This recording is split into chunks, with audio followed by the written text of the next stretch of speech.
Begitu wanita itu keluar dari lift, ia langsung berhadapan dengan hembusan angin misterius yang sangat mengerikan. Tiba-tiba, lift bergerak tak terkendali dan melaju cepat ke atas. Sebelum wanita itu sempat memahami apa yang terjadi, lift mendadak berhenti dengan hentakan keras hingga tubuhnya terlempar jauh. Saat tersadar, ia menyadari dirinya benar-benar terjebak di dalam lift. Ketika mencoba membuka pintu dengan paksa, tiba-tiba ada sesuatu yang menyentuhnya dari belakang. Padahal, tidak ada seorang pun di dalam lift. Wanita itu langsung dilanda ketakutan. Belum sempat menenangkan diri, terdengar suara raungan mengerikan dari segala arah. Tiba-tiba tubuhnya seperti ditarik dengan paksa.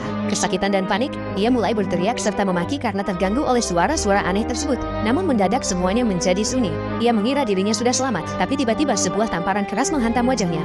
Yang lebih mengerikan, kabel-kabel lift bergerak mendekatinya, lalu melilit lehernya dengan kuat. Setelah itu, seluruh tubuhnya ikut terjerat kabel. Wanita yang terjebak di dalam lift hampir kehilangan nyawanya. Namun tiba-tiba terdengar ledakan keras dan ia mendapati dirinya sudah kembali berada di rumah. Ia segera memberitahu saudara perempuannya bahwa ada sesuatu yang tidak beres di dalam tubuhnya. Wanita itu jatuh ke lantai dan mulai merangkak ke arah orang-orang. Sang saudari dan anak-anak langsung membeku karena ketakutan. Tubuh wanita itu mulai mengalami perubahan dan ia muntah-muntah hebat. Ia kemudian berkata kepada saudarinya, "Jangan biarkan siapapun membawa anak-anak." Ternyata, beberapa waktu sebelumnya, anak wanita tersebut menemukan sebuah buku aneh di ruang bawah tanah. Saat membuka buku itu, jarinya terluka dan beberapa tetes darah jatuh ke atas halaman. Di dalamnya ternyata terkurung sesosok iblis mengerikan. Sejak saat itu, bayangan iblis mulai menghantui tubuh wanita tersebut hingga akhirnya ia pingsan.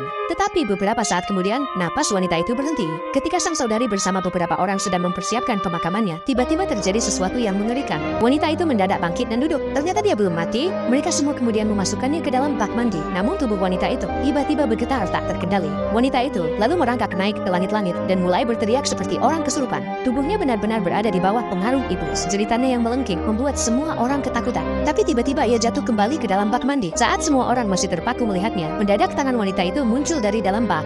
Wanita yang telah dikuasai iblis itu kemudian menyerang mereka dan berusaha mencelakai semua orang. Ia bahkan mengambil pecahan kaca lalu melukai telapak tangan saudarinya. Putrinya yang berdiri di belakang berteriak, berusaha menyadarkan ibunya. Namun sang ibu justru berbalik dan berusaha menyerangnya. Ketika nyawa sang anak mulai terancam, saudara laki-lakinya datang tepat waktu dan mendorong wanita itu hingga jatuh ke lantai. Mereka semua memanfaatkan kesempatan tersebut untuk segera menutup pintu. Wanita itu terus membenturkan kepalanya ke pintu. Mereka tidak punya pilihan lain selain menunggu sampai pagi. Tetapi di tengah malam, tubuh putri wanita itu juga mulai mengalami perubahan. Pengaruh iblis mulai berpindah kepadanya. Darah mulai mengalir dari hidungnya dan pemandangan mengerikan pun terjadi. Ketika sang bibi tiba di dapur, ia langsung terkejut melihat gadis itu mulai memakan pecahan kaca.